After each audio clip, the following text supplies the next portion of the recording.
Hey, good morning. Okay, so I don't know if there's anything more scary than a room full of hungry Black people. So we're sorry, there was a catering mix-up, so we're gonna change the schedule. We will feed you, we will keep good on our word. So after this first panel, there will be food in the porticos and with pastries and coffee, so hopefully if you could bear with us through that, then we can feed you all. And then we do, after the first panel, we had the Trill Fit dance break, and so we're trying to move that one around because I don't think it's a good idea to eat pastries and then work out. So the schedule may change, but we'll announce that at the end of the panel. But we'll go ahead and start this panel. So we have a lot in store. We are looking at biomimicry, the sanctity of Black bodies, and we also have some incredible interludes and workshops later on in the day. So for this first panel, we're really excited to welcome the moderators to the stage, Gabriel Ramos and Mariah Barber. Gabriel graduated last year from the Master's in Urban Planning degree program, at the GSD. And he now serves as the project manager for the newly launched African American Design Nexus with the GSD Library. Mariah will be finishing her degree in Master's in Urban Planning this summer. So please help me welcome Gabriel and Mariah to the stage. Thank you. All right, good morning, everyone. We're happy to be here. And we really just want to underscore this amazing occurrence. You know, our first year we were here at Black in Design, and it was so amazing, and it's kind of really surreal that we're on this side of the stage now looking at all y'all. So, I mean, for the Black in Design Organizing Committee, can we please just give them a warm thank you and congratulations.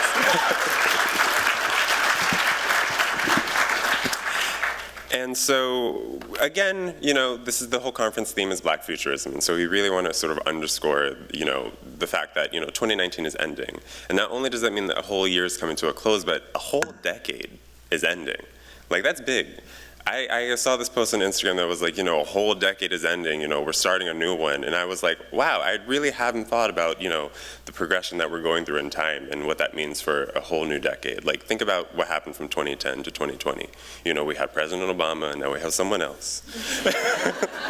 A lot of things have changed. You know, there's a big juxtaposition of difference and change. And I think that as we look forward to 2020, we need to think about how that future that we will have in this next decade will be designed by the choices and the intentions that we carry with us into the future.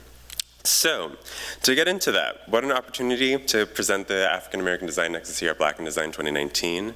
And just to sort of get into that, I don't know if you saw this poster, but you know, it's outside. It's sort of our collaboration between Black in Design and the Design Nexus. And I think a key point is this, you know, Black Futurism Design Nexus. You know, this is a space where we can cultivate ideas that can carry, you know, new notions of equity and creativity and courage into the future. And we really want to underscore that. That's what this is about. It's about us coming together as a diverse community, not just in terms of who we are, but ideas and skills and techniques and talents. And that's what's really going to create change, right? And so, what is the African American Design Nexus? Well, it's a new digital initiative at Harvard. It launched this past spring in May, but it's been a project that has been in the pipeline for quite some time. It actually came out of a previous Black in Design conference where two students, Isabel Strauss and Dana McKinney, really put a lot of the thinking and the groundwork into how this would grow. And then it was from there where Phil Freeland and Dean Mohsen Mostafavi really created this initiative to fund it, to allow the website to grow, because it is a digital initiative. And so, I began working on it around this time last year as project manager during my final year here at the GSD. And I was working alongside Ronnie Saroff, Alex Rieskind, and Ann Whiteside from the Loeb Library on the creation of it. We were managing the web development of it. And so from there it launched, and it's an amazing website, and entirely it's meant to promote the presence of Black designers in the built environment and really advocate for change. Yeah, thanks. Yeah, so the Design Nexus really focuses at the intersection of design, Black identity, and practice. It does so by highlighting the work of Black designers and Black professionals, by profiling projects that really exemplify Black design and Black ingenuity, and by doing research on places of Black creativity and resistance throughout the country and the world. And that's sort of our general content framework. through analyzing people, projects, and places, we want to sort of put an emphasis on what is design, what perspective are we taking on design, and we see design really as how we influence and shape our built environments, right? And then in addition to that, we not only just want to profile, we not only want to highlight, but we want to really be a little bit analytical about what does design mean in this sense. And so in that sense, we're a bit of a research project, right? We want to get into understanding, what is the past and what is the present in the context of design to really inform a better future that we can have better design outcomes for not just our professions, but also for the communities and the places that we work. Yeah, so, excuse me, need breakfast and coffee. No shade. So what are our goals?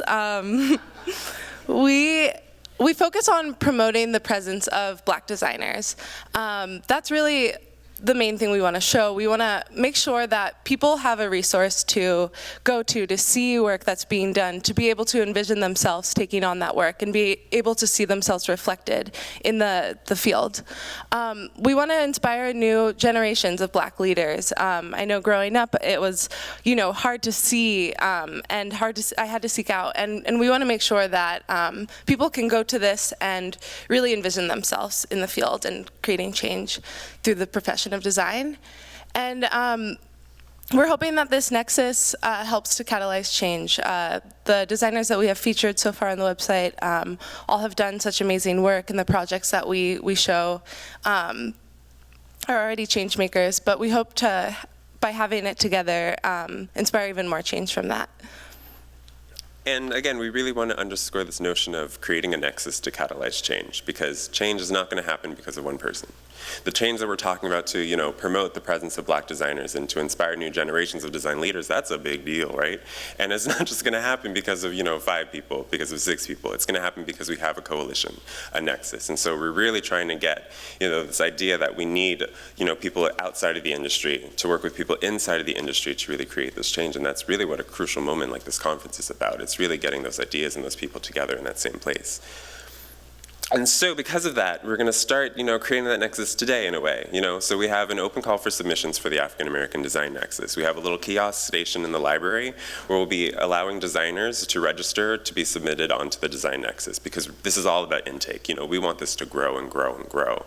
And so not only are designers allowed to register today, we're also letting people sort of sign up for an email listserv, as this project is so new. It's so new. It came out in May. It's a little baby, right? So we're trying to make it bigger. And so because of that, we need more people following it, and we need more people sort of watching it grow. We need eyes on it, right? We need that accountability of having a community to see us grow. And so please go to the library after, all the little breaks that we have in today and register and get on. Tell your friends if they're here that are a designer that this is their moment. And then join us. The website is aadn.gsd.harvard.edu. And you can follow us on Instagram at @AADN_GSD. I'll leave this up so you can all take a little snapshot on your phone. And now we want to segue into the panel. But again, before we get into the panel, I just really want to underscore that the Design Nexus is about practitioners. It's about the professional practice of design, because really that's the way in which we can couple, Black identity with change. It's through practicing. It's through practicing what you know and practicing your creativity and making that real. And so, to really underscore that, we want to invite 3 amazing practitioners up here that have really shown design excellence and design leadership in not only their lives, but in the spaces that they affect and the spaces that they create. So we would really love to welcome up here Felecia Davis, Allison Grace Williams, and Diane Jones Allen. Please welcome them up to the stage with a warm, warm round of applause.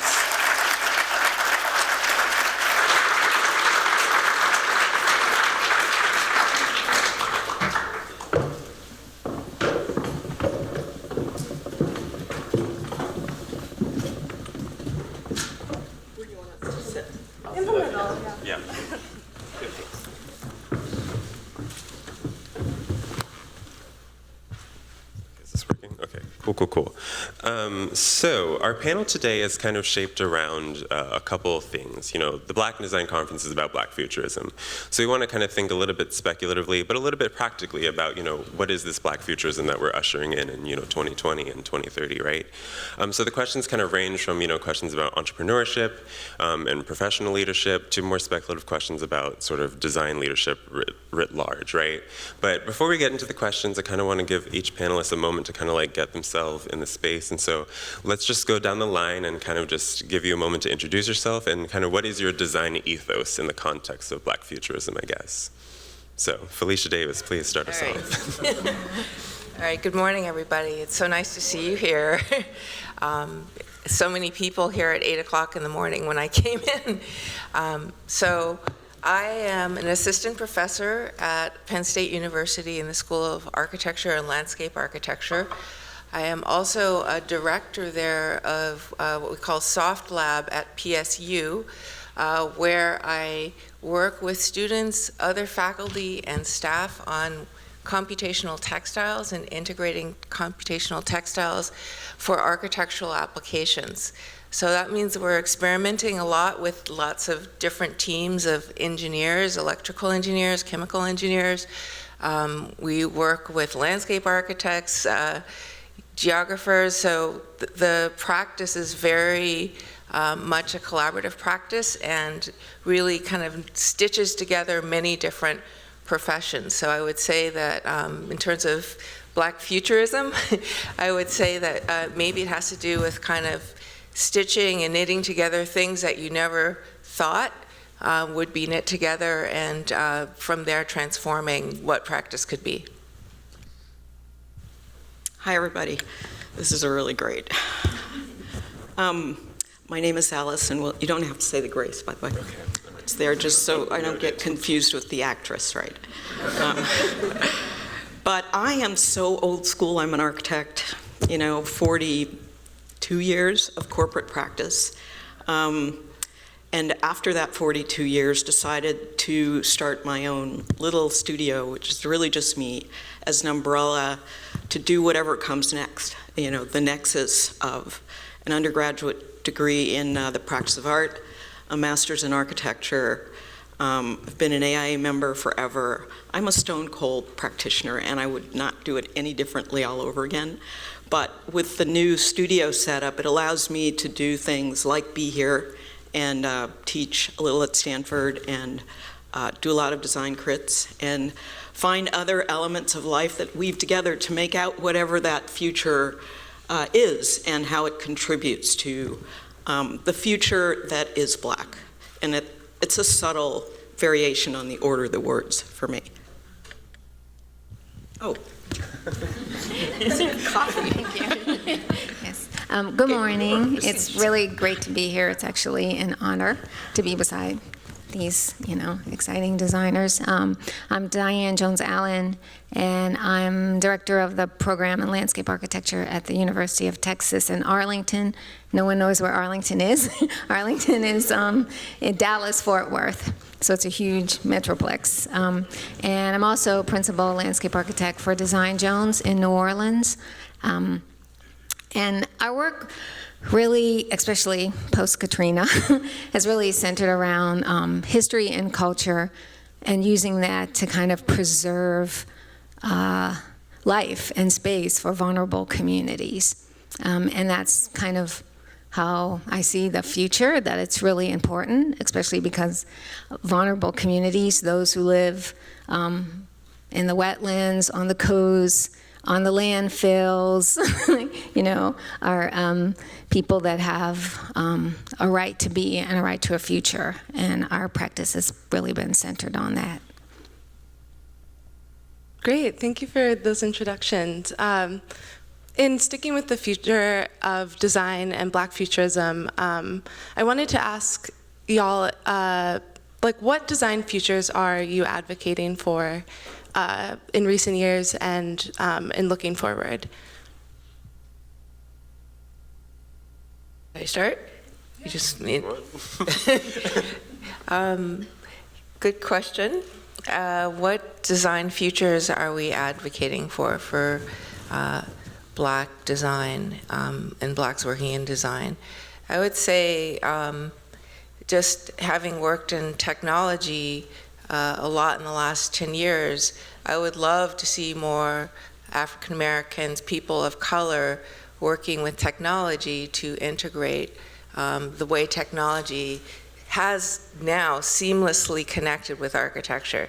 So we may not think about it, but we are already kind of embedded in this world, and I don't think there are enough voices for people of color engaged in that area. So that's just a kind of one small thing. So I'm going to think about the larger question, and maybe we can go back and forth, because it will keep going in my head. So for me, I think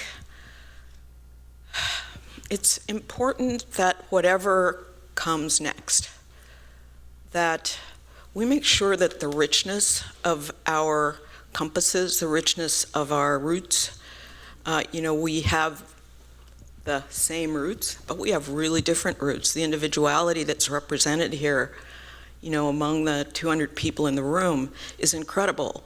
And my hope is that in our effort to create more Black presence in the design industries, that we don't pigeonhole ourselves by creating a place for Black architects that people only think Black architects are interested in.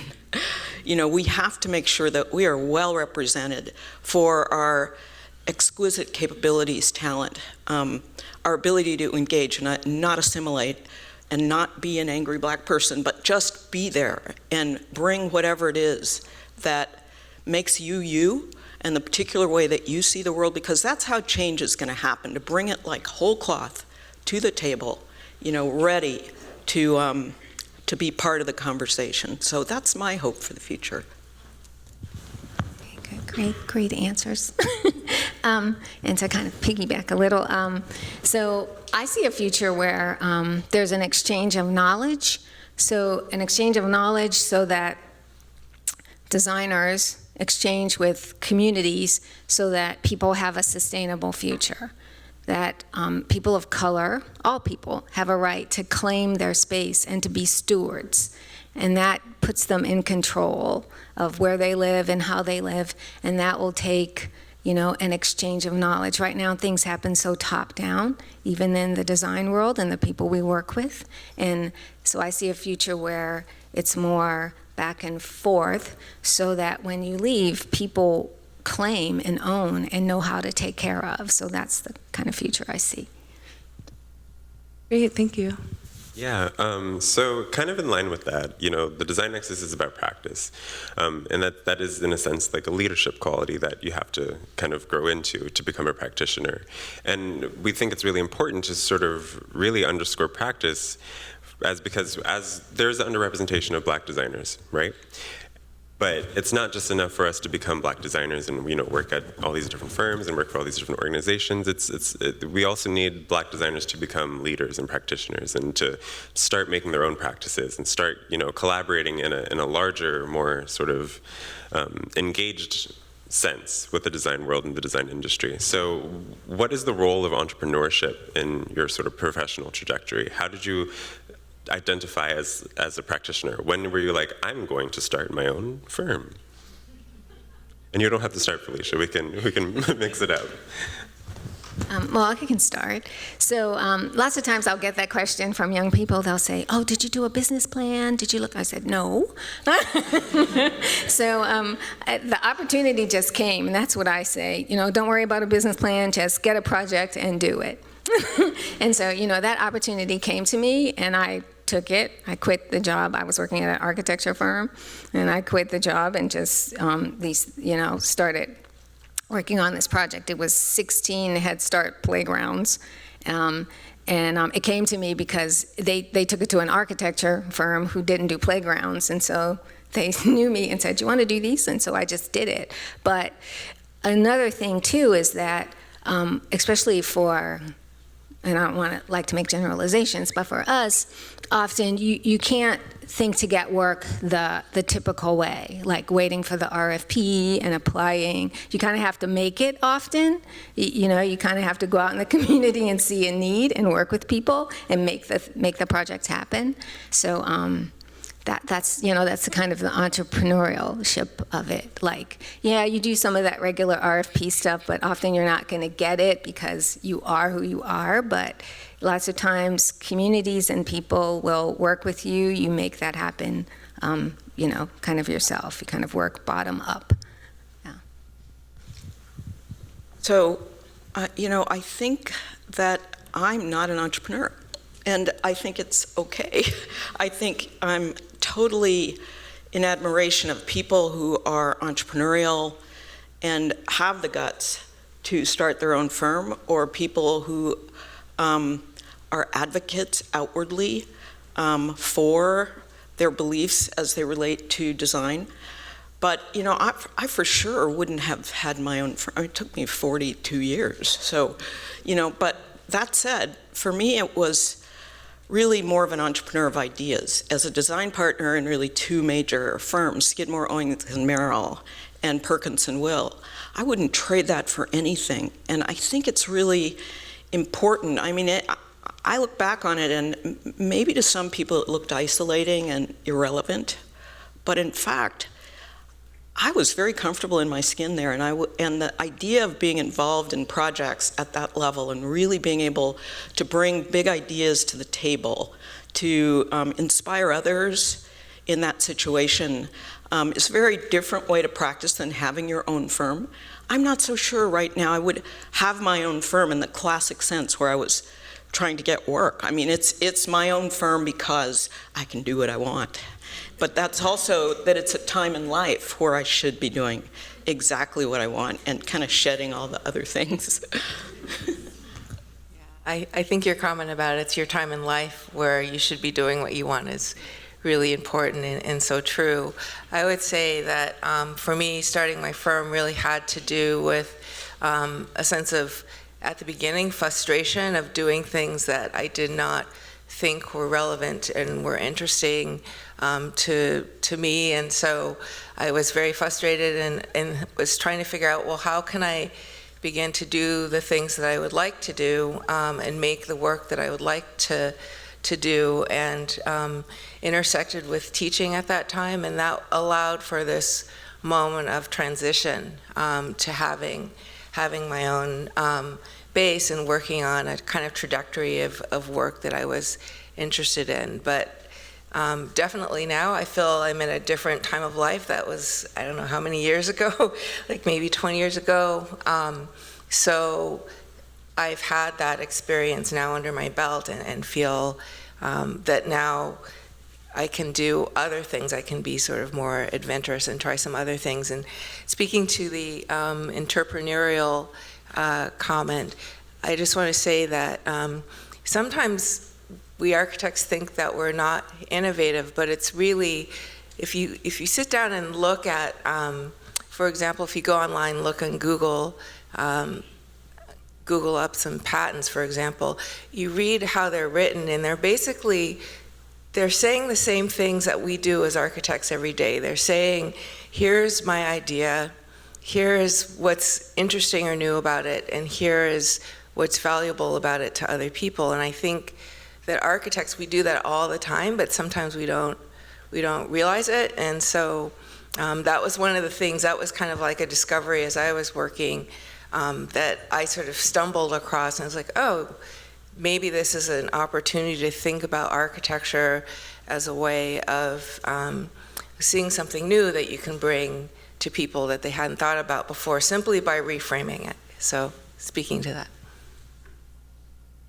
Yeah, and so just building off of that, it would be really useful, I think, for people in the audience, and this is something that the Design Nexus really hopes to highlight, but what is it like on a day-to-day basis, working and having your own practice? And you don't have to go through like coffee in the morning, like that kind of stuff. But it would be useful for us to know, what is your kind of like workflow, what is your rhythm, and also you could use an example of a project that you worked on in the past and how you got that project off the ground. What was like the ideation process like? I mean, I'd have to go back to when I was actually getting up every day for 40 years and putting on a suit and going downtown and working. But the August Wilson Center, I was just talking earlier, was it with you? Yeah, we were just. That project I won by competition in 2001. It was an international competition, and the sort of thing you enter, but you don't ever really think you're going to win. I'm sorry. The August Wilson Center, which I won by competition at the turn of the century.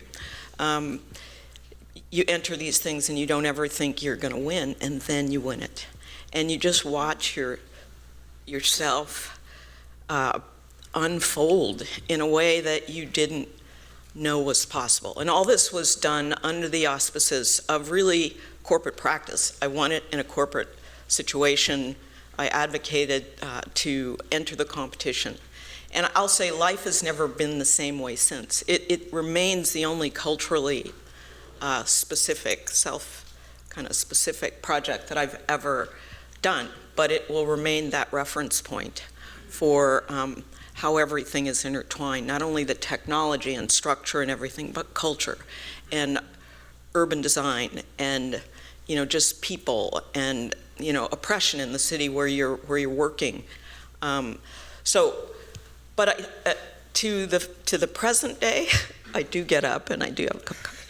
And because I can control my time, my consulting practice really only involves, I would say, 10 or 15 hours a week of very specific stuff. So the most recent contract that I've signed is I'm a consultant to the Oakland A's for their new, they're trying to do a new ballpark in Oakland.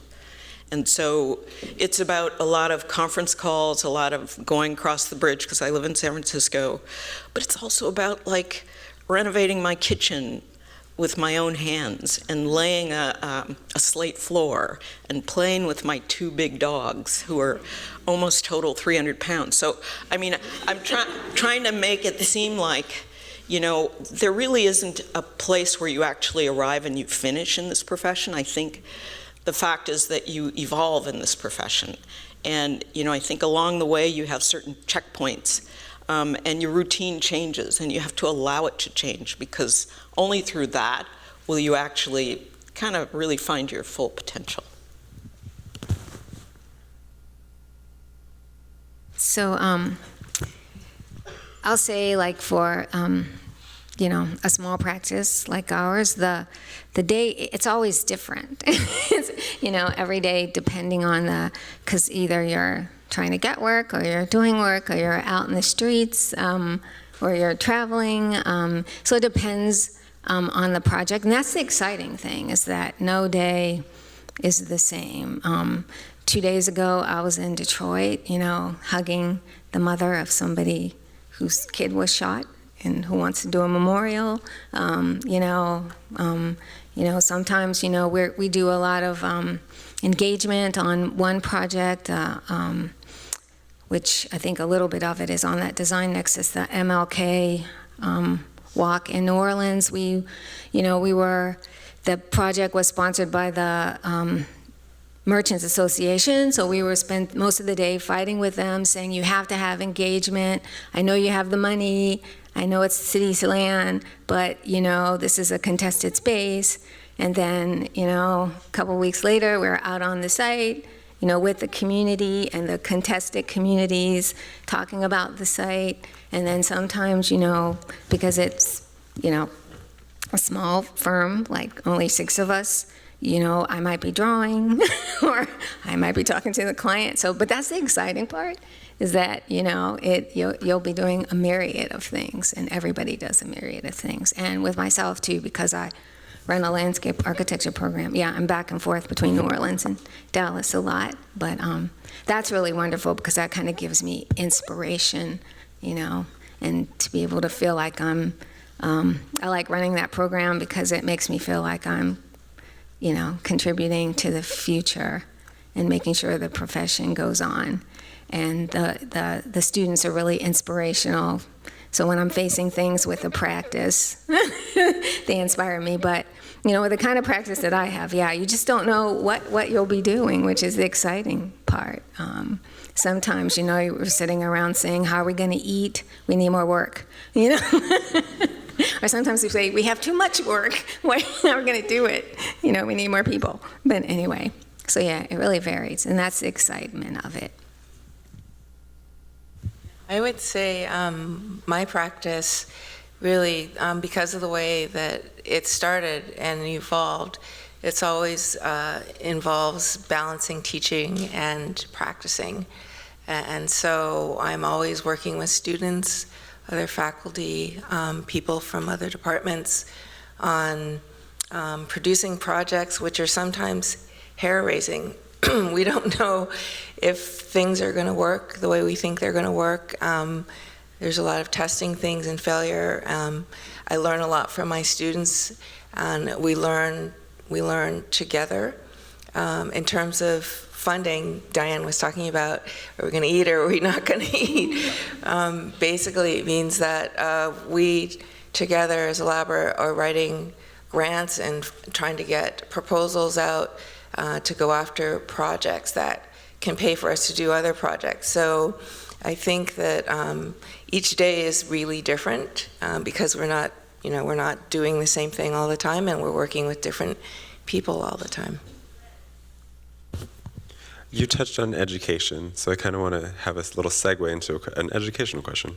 But I think education has been really foundational for any designer, right? Because it's mainly through these formal educational spaces where I think people learn about it. I think for me, I didn't know about design until I was in college, and then I saw people doing it, and I was like, I want to do that. And so for all of you, what were crucial moments of either educational mentors or moments where in your life where you, I guess two questions. When were you exposed to design, and when did you identify with that as the thing that you wanted to do, and or were there any sort of mentorship or educational people who sort of inspired you along the way? Yes, lots of people that inspired me. And I actually have this question for many of you. Maybe we can, after there's a break, we can talk about this at coffee. But this happened to me.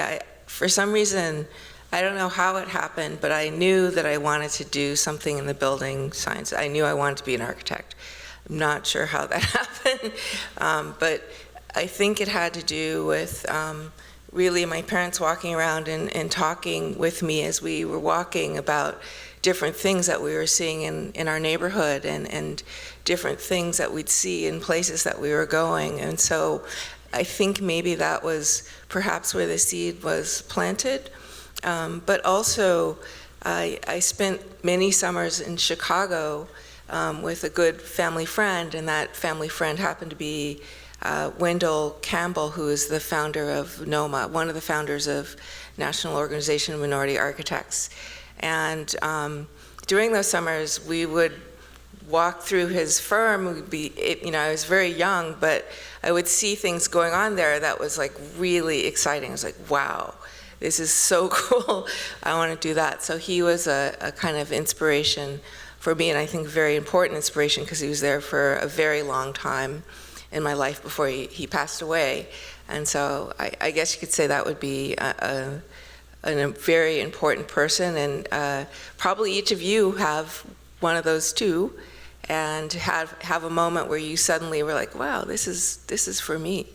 But yeah, it was like that. It would have to be my father. He was artistic. He went to Case and in Cleveland, and the Cleveland Institute of Art. And so from the time I can't remember, he just taught me how to see the world, how to draw the world, how to kind of see things three-dimensionally. And his area of professional work was with the Cleveland Redevelopment Agency. And I can remember being a kid going around to Huff and 105th and Euclid, and a lot of the really depressed portions of the city, and I had 3 sisters, and he'd always like grab one of them. It's usually me to go do that. And so there this memory of just seeing the environmental conditions under which people lived, and at the same time seeing hope for what it could be. And so definitely my father, and then my mother, you know, was a journalist, she's still alive. And that she played a part in it, even though she was not directly an architect. She was a pretty good journalist and radio personality. And I think, you know, so everyone has parents, as you're saying, you know, your parents teach you something.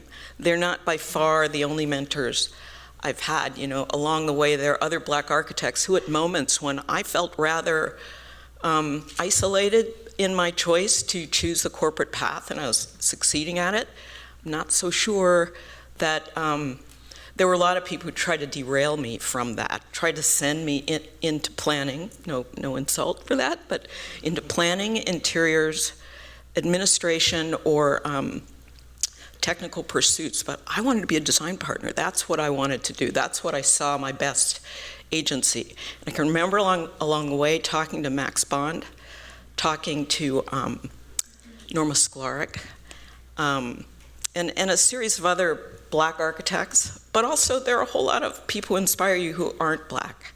And so I think there are moments along the way where you need that input, and I don't think you're ever too old to seek out that inspiration and that kind of advice that you need at certain points. Oops.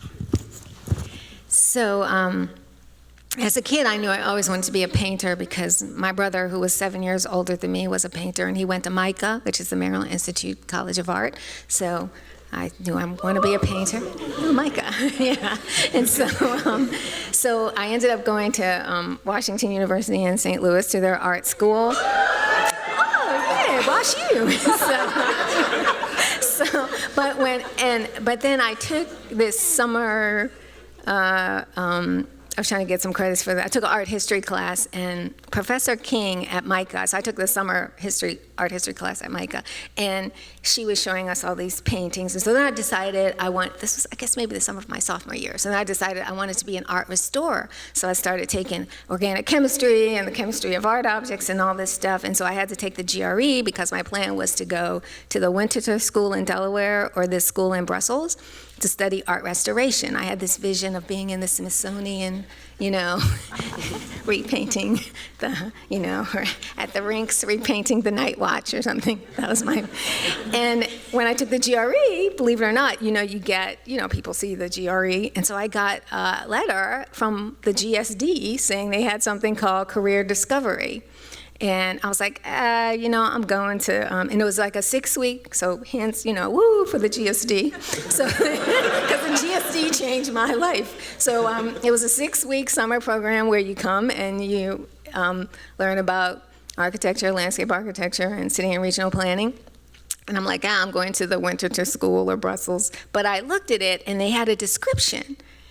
And I was floored. I was like, you mean somebody designs parks? I had no idea. I knew what architecture was, but most people don't know what landscape architecture is. And I'm like, you mean to tell me that, you actually, somebody thinks about what's outside the building and does, the streetscape and you've read that's a profession? So I told my parents, I said, look, I don't think I'm going off to Wyndham. So I came up here for the 6 weeks and it just changed my whole life. And so then I reapplied to landscape architecture school. And that's what really, so I have to credit that career discovery program. I hope you still have it because it changes lives. We do. And and I met a lot of wonderful people and, like I said, changed my life. Awesome. I also did career disco as well. That's awesome. Thanks for sharing those histories. It's inspiring. What were times where you really had to advocate for yourself and your creative vision? And it could be the needs, a time that you were really sure of a project, but you were receiving friction, maybe negative feedback, like a time where you really had to kind of push your idea and your belief through. And like a specific project or instance in which, you were sure of things, but I don't know, it was a lot harder to get through than you had imagined. I don't think it's ever really that simple, at least in the place where I spent my career. Highly, highly competitive setting. You don't do anything by yourself. You can't expect that you're going to advocate for an idea that is going to be solely yours. And so I think what's fascinating to me, and if I miss anything about being in that big room, it's that what comes out of the participation of usually an interdisciplinary team of people is the synthesis of ideas, the kind of respect for a different way to look at an angle of the project. And that's why, actually, as an aside, having more people who look like me would have been nice. I didn't realize it back then. I had my head so down. But I realized that I brought myself. I was very comfortable in my skin, and so you have to have the confidence to advance things that you believe in.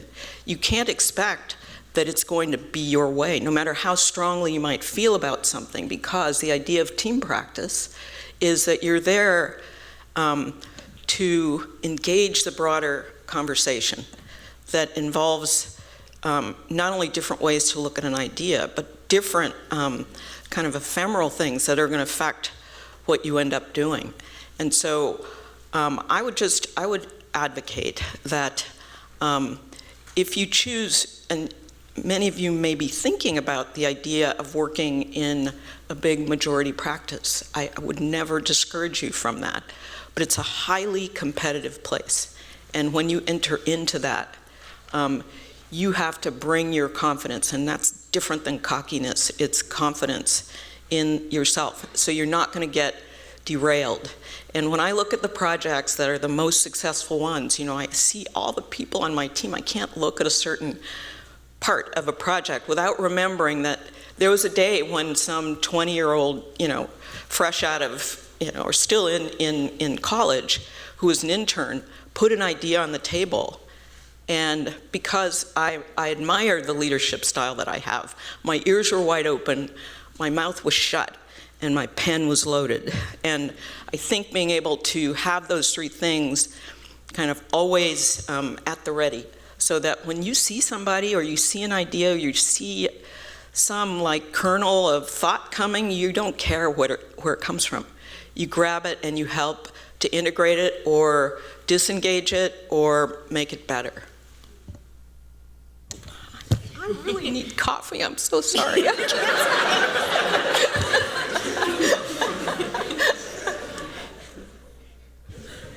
So that's a really good question, because we fight a lot. I mean, sometimes it'll happen that you'll have to walk away from a job or not take it because of, just issues of the fact that, you're going to have to, just moral issues or your own values and integrity. But we fight a lot with clients, especially on engagement and bringing in the community. Often they don't want to do it. That one project I mentioned, we had to really push them. And then another project, which is a charity innovation district, which is the post-Katrina Charity Hospital was closed, and Charity Hospital was a hospital that was for the indigent, and it got all the the gunshot wounds, and it was really important to the community in New Orleans, and it was not damaged by the storm, but they wanted it because they're gentrifying the downtown, and they wanted this hospital. And the LSU Medical Center, who owned it, put out an RFQ for a developer, and luckily the mayor, who's the first female mayor of New Orleans, Latoya Cantrell, she said, okay, you gotta just hold this and let let the community have some say, even though it's going to be mixed-use development, but there has to be some equity within this district. And so we got hired, especially to do the engagement. But even once our fee was paid by the Greater New Orleans Foundation. Anyway, so even when we got hired to do the engagement, it was a big fight because there was people that didn't want this developer to have the hospital. They didn't, they wanted to make sure that the community had a piece of it, and they thought that instead of being a mixed-use development, maybe it should be something for homeless, because now we have a lot of homeless, or maybe it should be something for mental health. We were told you have to make sure those voices don't come. Make sure the engagement is kind of a check your box engagement. And, and we argued with them and said, no, if you really want this to go through, you need to bring those voices in. The people that are in opposition, you need to bring them into the engagement. They need to have their voices heard. And so those are times when, and in that time, we actually said, if we can't do it the way we want to do it, then you got to get yourself another firm. And that happens a lot. And they did listen to us, and actually they were happy because the people that had been protesting about when the hospital came down and fighting it, bringing them into the engagement and having them, shape what was to happen, actually made the project, the developer was there to listen, made the project now will have equity pieces in it and it'll go forward. But often you have that when you're fighting with the client, and you sometimes have to say, I'm gonna, walk away because, you just get to a point where you don't think you can kind of live with, because that what you do kind of follows you, and even with things that happen in the ground, that's the thing. They don't say the contractor did a terrible job or the client. They say, Design Jones did that, and that's really terrible, and the community didn't have anything to do with it. So sometimes you do have to walk away, and you have to try to educate. I won't say fight with your client, but you have to try to educate your client, or the people that are paying, if you want to, have things that you can be proud of. Yes, I have to agree with that. I think that with the work that I'm doing now, that a lot of it has come about through arguing with people a lot, and also arguing in a way that is not, confrontational, but making sure that the point comes across so that you can get across your idea that it can exist in a reality, because otherwise, you do have to I felt like I would have to walk away if one couldn't do something that, you were really trying to get through. So I think that I think that learning how to argue effectively is a really important skill in a friendly way, in a firm way, especially, and this is for everybody, but especially if you're a black woman, if you're a young black woman, people tend to just whoosh, right over you and not hear you and not listen to you. So often that means that you need to speak up over and over again and to be heard and to get your voice out there. So can I say one thing, because that's really true. I can't say I knew it at the time, but I found power in the pen. Words. Power in the pen, because words by themselves don't make it legible to everyone. But the idea of pinups, you guys do it here and you've done it at school, the idea of talking to a blank wall about all the ideas that you have, just doesn't fly. Drawing something that so clearly is capable of communicating your beliefs, your ideas, your intersections with other things, I just say that is the most powerful thing you can do. Put it on paper, and it would help to be able to talk about it. But, it's equally important to be able to speak clearly. I also think it's really important to learn how to not so much argue, but to state a position and to, and you know, the idea that we can't get away, and particularly black women can't get away. I look at Kamala Harris, who's running for president, and it's like, you know, part of, I think, what is problematic for her is that she's passionate and she's black. And it's not like you don't want to be yourself, but I think it's important to place yourself in a neutral zone in terms of the way you communicate your thoughts. And I'm not saying assimilate, just place yourself in a place where you're very clear, you're drawing what you think, and you're advocating for a belief calmly. Yeah, I think you bring up a great point that we as architects communicate with drawings, we communicate with models, we communicate with materials. So when I talk about making an argument, it is bringing that stuff to the table, having it done. It is not just arguing with words. So that there's a kind of complete picture. This is especially important if you're working, as most architects do, in a collaborative environment, because people will be at the table who are not architects. So for example, an engineer will want to, do a project one way, and you're trying to advocate for another type of space. They may not see, understand, or value what you're trying to propose. So helping that person see as much as possible with all your tools that you have learned as an architect is really important. So I think we're going to have one more question, then we might open it up to the audience, perhaps. And so this question is going to kind of be a little, dynamic, maybe. So, we're talking about Black identity, and we're talking about practice, and we're talking about, the future of practice, and the future of the built environment, and the future of design. And so I'm going to ask two questions, and you could choose which one you want to lean into more than the other. And so the first one's going to be mainly about sort of the future of Black identity and design, right? And so for Black identity, we say that, and it sounds like it's really simple, right? But Black identity is very dynamic.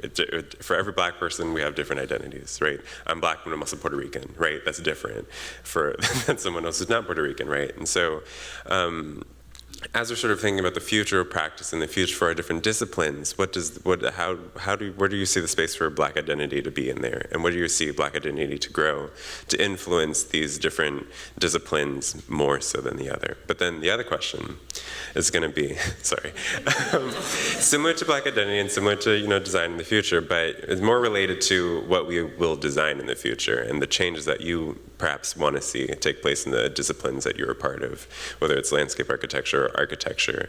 There's a lot of issues that we're dealing with today that seem really big. The fact that there's an underrepresentation of Black folk in design is a huge issue, but then also so is climate change, and so is gender equity.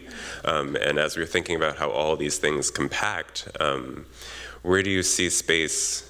Well, not where do you see space, I guess. Where do you hope things go? Where do you want to see these disciplines evolve to become, and to perhaps promote different designed objects, designed outcomes? I can restate if I got too convoluted. I'm sorry.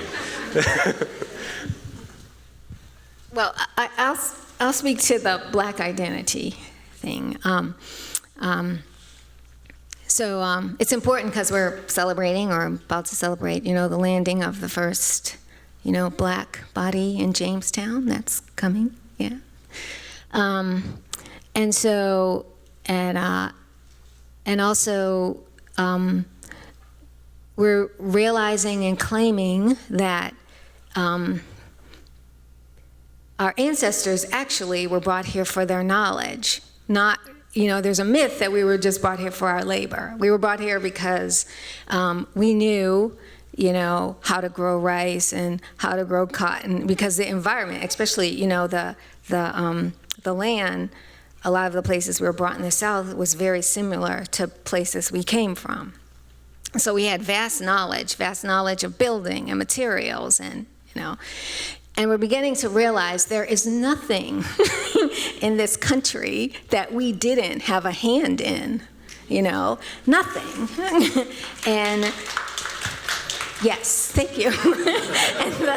And I think the future is that these young people and the people younger than them are learning and understanding that. My generation didn't. You know, I got like about a couple of maybe paragraphs of African American history, you know, Harriet Tubman, Frederick Douglass, and that was about it, right? So they're beginning to realize that they own all of this world. And I think the future is them claiming it and not pigeonholing, you know, and realizing that the hands of their ancestors and their knowledge is a part of all of this, which makes a different future when you recognize that. So that's the future I see. Okay. Round of applause, please.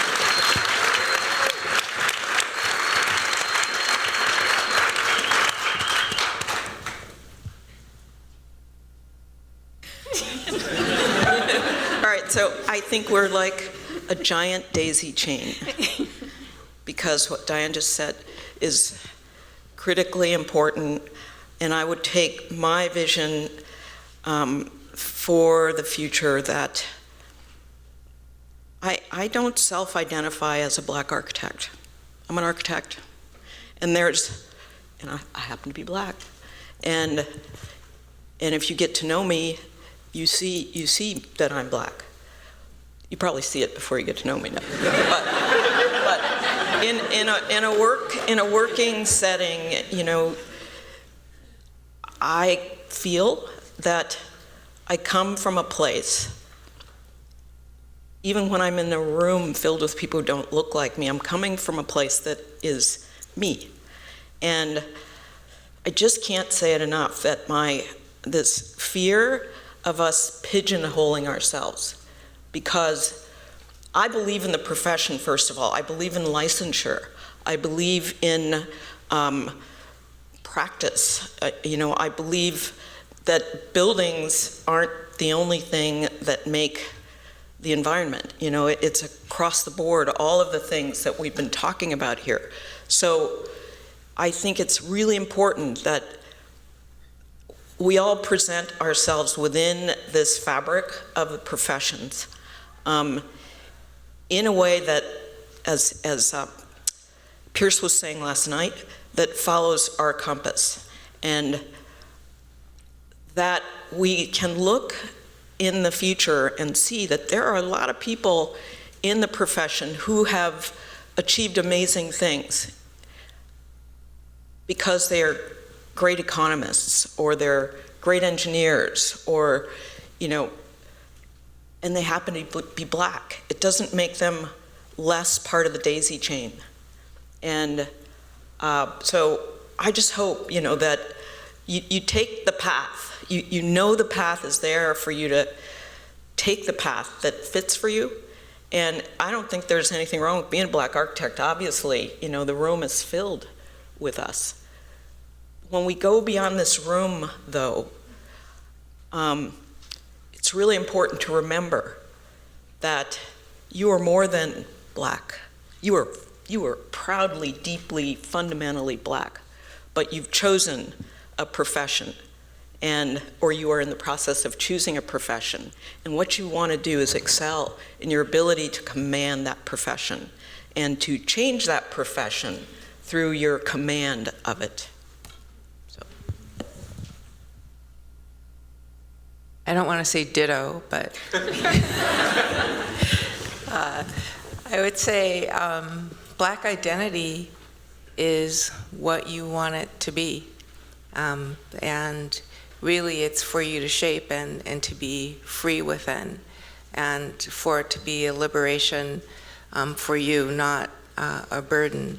And so for me, that was a kind of something that I learned as I worked through different things in architecture, that it is liberating.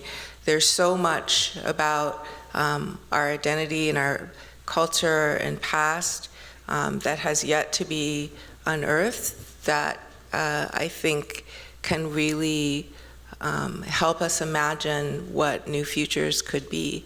So I think black identity is what you want it to be. Thank you. All right, so now we're going to open it up to the audience for a couple of questions. So we're just going to do this is raise your hand. I see you. Do you want me to come over there with the mic? I can do that. I can run. Oh, you have mics? Okay, never mind. I'm going to stay put. Okay. Good morning, everyone. Good morning. My name is Pascal Sablan. I'm from New York. And for me, being a black architect, I really identify in my race in the profession. And a lot of the work that I do through NOMA and AIA is about elevating the contributions of women and diverse professionals. And so what I want to ask you all is, when you Google the word great architects, Google banner comes up with 50 names or faces. Out of the 50, one's a woman, Zaha Hadid. And we have 9 minorities, Zaha again, because she's clutch, and then and 0 African Americans, none, not one. So I went to Google and said, why is that? Why, when I write great architects, not one person of color shows up? And they said there's not enough things that are documenting us as great. So I've been asking all of us to make sure when we're in articles or write features or projects that we proclaim and write ourselves into the history books because we're being erased, right?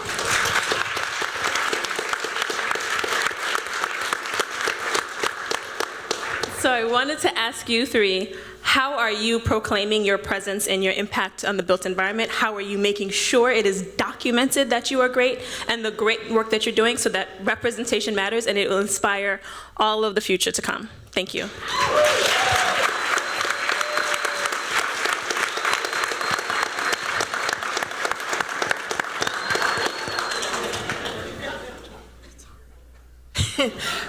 Thank you for that question.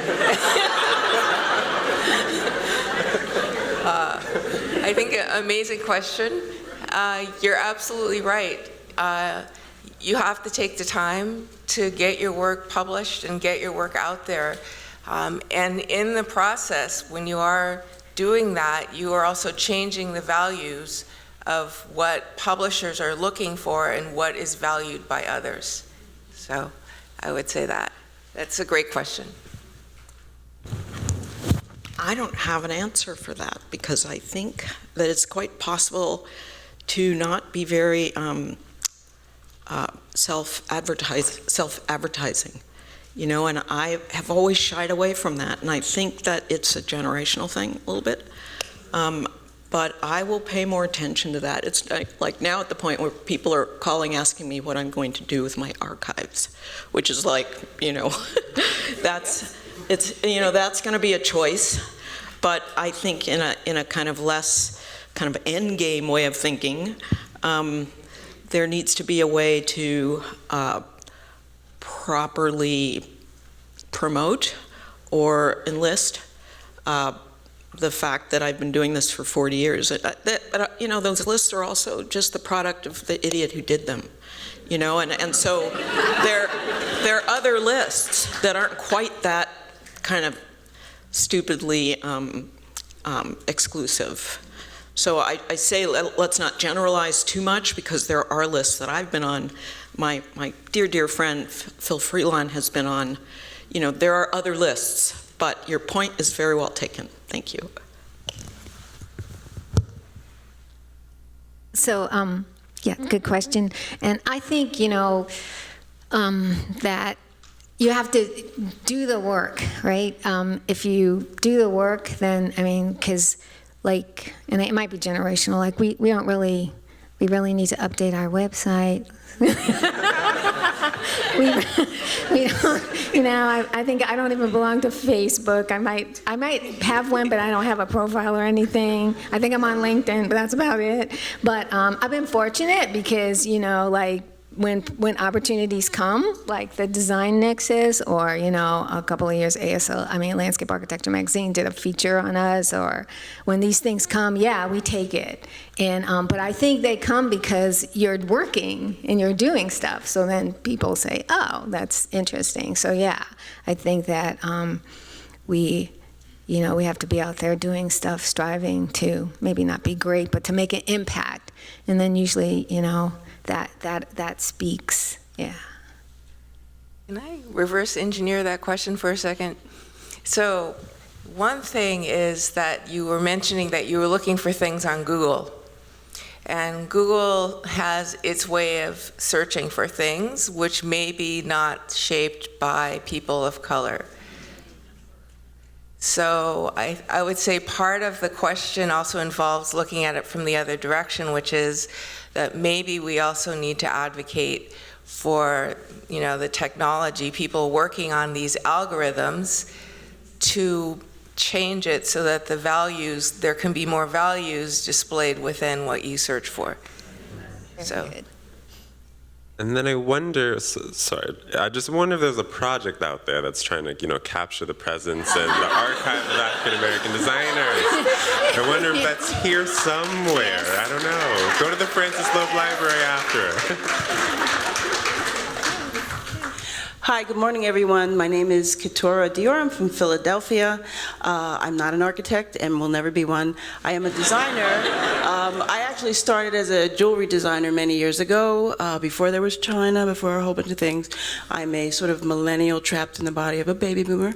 But as the future has come about, I ended up getting an MBA, like recently, in innovation, which is a very narrow definition for an MBA, which is how I found out about the first conference here, and came to the first one in 2015. So what I do now is I work with a community college. My interest, after I finished, was to help small business owners, especially in Black communities, because mostly they don't get business information. And it was a situation I experienced myself, being educated as a jewelry designer. Art schools teach art, and business schools think you don't exist. But I mean, I sold jewelry to stores across the country. You know, it was a business. And I sort of piecemealed business education together, so when the opportunity came to take this MBA in design thinking and innovation, the concept is to use creative tools to solve business problems. So with that was a whole preface. With business education, have you found that to be a big challenge, and what are the specifics that you've done to address that as business owners? What I'm working on now is a project funded by the City of Philadelphia called Power Up Your Business, and we basically offer free business training for small business owners no matter what their business, and their revenues are under $1 million. And I've got, you know, business owners that come through daycare center, dog walking business, hair salons, restaurants, and they started knowing their profession but not having business training. So, you know, where can we bring that in? Because, you know, just knowing how to read your financial statements isn't taught necessarily in a design school. You know, knowing how to address marketing issues isn't taught in design schools all the time. So how do we bring that in?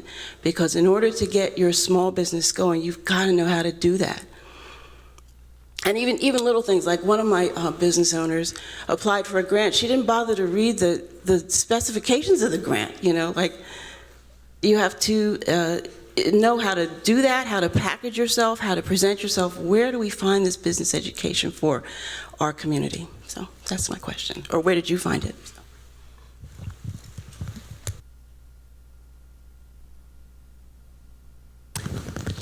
Great question. I think that probably it happens for people in very different ways. When I first started out as an architectural intern, my very first job was for a really small firm, and I was trained as an undergraduate as an engineer, so I didn't have architectural training yet. And the firm that I worked for was just up the street from here, and basically she made me in charge of all the books, like running the whole office, basically, making the paychecks, like paying the health insurance, all of that. So I have to add her as a mentor. Someone asked earlier about mentors. I would add Doris Cole as a mentor. She taught here a very, very long time ago, but that was one way in which I learned the business. I saw what was involved. I saw the kind of nuts and bolts of that. And so that was very helpful. I also saw how she put together her proposals, how she made arguments for what she was going after. We should get this housing project because we have this, we have done this, we've done this, we can provide these things. So for me, that happened that way, but I don't know. I think it's not I think for each of us it would be very different. And it's not something that you get trained in design school. It happens in different places, primarily in the office, I think. I never learned that. But I think an equally important skill, and maybe across the board, not just about business, is to know when you need something you don't have. To be acutely aware. If you're starting your own business, or even, in the middle of a project or whatever, you reach a point where you're aware that you need something you don't have. And so what you're doing in teaching, even just the awareness, there's a need for kind of financial expertise, is a step in the right direction. And I don't think it's always necessary that you learn to do everything yourself, but that you need to know when you need someone on your side. She needs a partner on her side who can pick up the other end. Partnerships are usually made best out of two people who aren't exactly the same. They overlap, but they're not exactly the same. So partnerships are important. I think that's really important, especially in a small firm and, a service kind of oriented, because it tends to be, money in, money out. And often with, making generalizations again, but often, sometimes with African American firms or firms of color, it's hard to get like the capital or, the business loan to kind of sustain when you're not billing and things take a long time, and then you lose people that work for you because you can't continue to pay them regularly.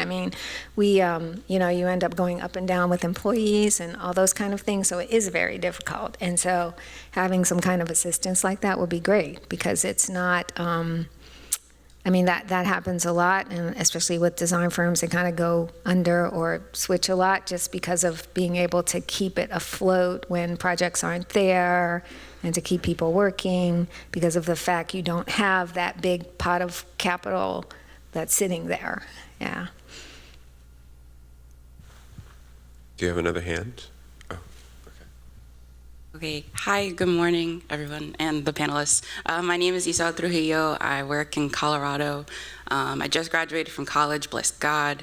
And yeah, I know. I'm interested, and full disclosure, I did come in a little late, so ignore this question if it was already addressed. But from what I did hear in the last few questions, I kind of noticed a conflation of Black and African American that maybe I am kind of projecting, but I'm interested in hearing you as panelists more in depth kind of distinguish how the relationship between African Americans and our environment, and that kind of separation that some of us experience at different levels, right? Like living in Colorado, I've never lived this close to mountains or nature, capital N. Like, I've never experienced that before. I've come from urban environments, but like there are Black people in the world for whom that is their norm, and living so compatibly and so in such proximity to the natural world is actually pretty normal for them. And so I'm interested to hear, like, in what ways do you think it's important to distinguish the difference between the African American experience with the built environment and the Black experience with the built environment? Thank you. Also, full disclosure, like, I'm an Afro-Chicana, so I'm kind of a woman of this land. Like, I'm interested in America, but like, I'm also interested in talking about the world. Like, I met someone from Ghana yesterday, and like, it just made me hyper aware of the fact that Black is not African American. Thank you.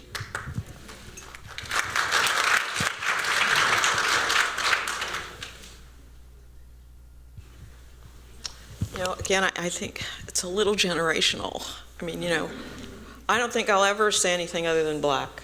And occasionally, and it's perhaps it's not because I don't make a distinction in my head, but it just rolls off the tongue. So for me, again, relating back to something that Pierce said last night, the whole idea of whiteness was an invention. So the antithesis of that is black, and that, that's what it always was in my generation, and even among people here in the room. I think it may be used kind of interchangeably. So, I mean, yeah, I guess it's someone's perspective. For me, African American means the African diaspora, right? You would think Obama is African American, right? He was African, Kenyan, and American, or someone who came from the Caribbean. You could say that because those are part of the Americas, So, you could use that saying. But there is the connotation, yes, of black meaning a certain experience that's.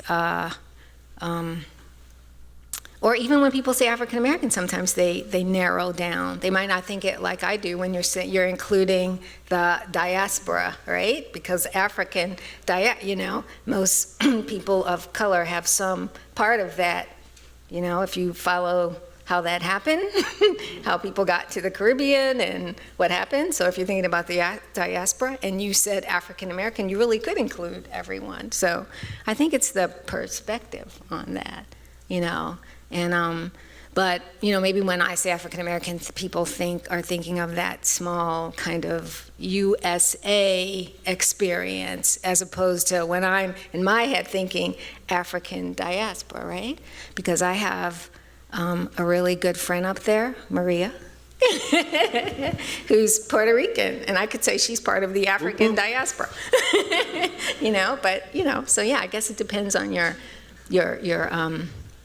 point of view, how you view that, how narrowly you view that, or how widely you view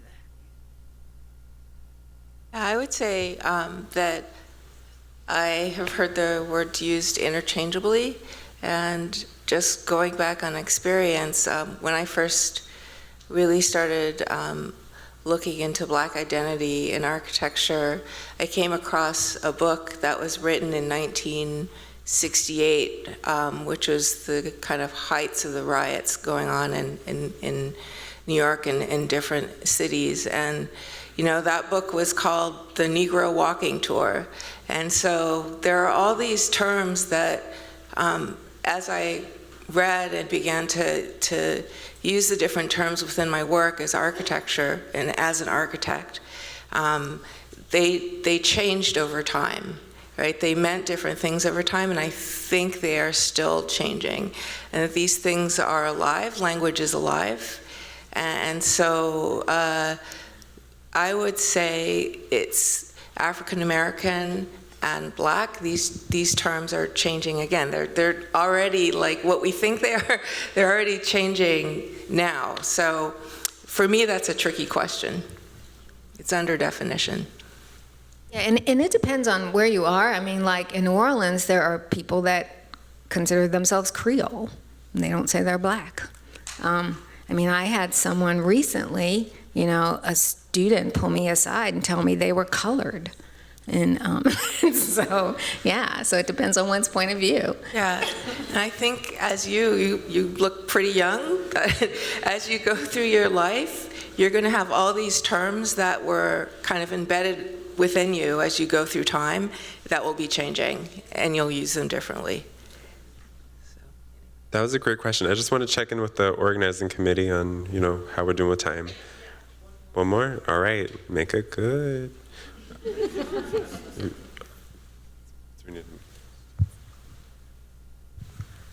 Hi, thank you so much for joining us this morning. I have a question about leadership and mentorship. I graduated from the GSD in 2018, and I now work for a design strategy studio that was acquired by a large IT consulting firm. And I'm in this great position now where I'm a year out, and I'm actually starting to take on more of a leadership role and having the opportunity to mentor others. I manage one person right now, but it's it's coming slowly. And I've always been in the position where I was seeking mentorship and seeking people to give me guidance, and I'm now having the opportunity to mentor and provide leadership and manage young designers who are coming into our firm.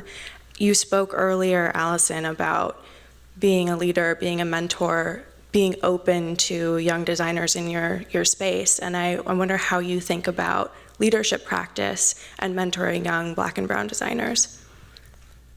I've never been a subscriber really, and it's partly just because I'm a little bit introverted in that way. Formal mentorship programs, I've generally not been involved in them. I think it's because the mentee has a responsibility to step up and find you, and so you have to make sure that you're accessible. You know, even if you're busy or you might be 20 years older than they are or more, you know, you have to make yourself accessible, you know, be open to the conversation, wherever it comes from. But I think also mentoring by example is what I hope to have done and I hope to continue to do, so that, and doing things like this where you get a chance to be in a room with people who are still crafting their careers, and they may see something in us that doesn't mean you have to do what we did, but you're inspired somehow. And so I would just say, get your license. Because I think the sooner you do it, the easier it'll be. And to me that's, and again, this is from the ground that I stand on, I think it is a kind of validation in a way that nobody can take it away from you. You still have to pay your AIA dues if you want to be an AIA member, but if you pass the licensure exam, you already stand head and shoulders high as a model for how to take that great education, how to get through the hurdle that qualifies you, and then point it in the right direction, and you'll be a mentor to so many people.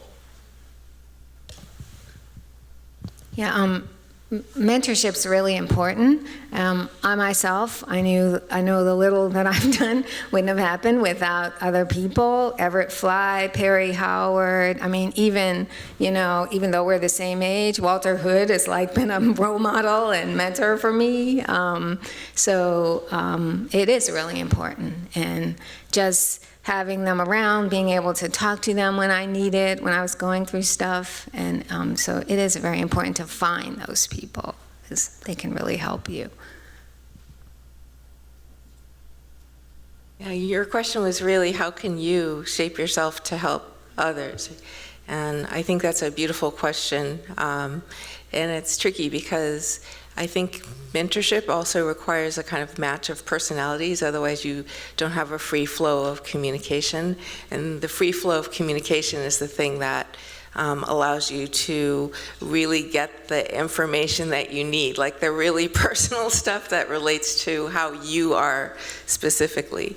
And so I think maybe there could be all kinds of mentors for one person. You know, this one mentor could really address one aspect of your personality or what you're trying to do. Another mentor could give you something else. So I think, you can be yourself, and other people will come find you as they connect with you and want to learn from you about how you're crafting your career and how you might help them. All right, so can we give a warm round of applause for our panelists and their responses today?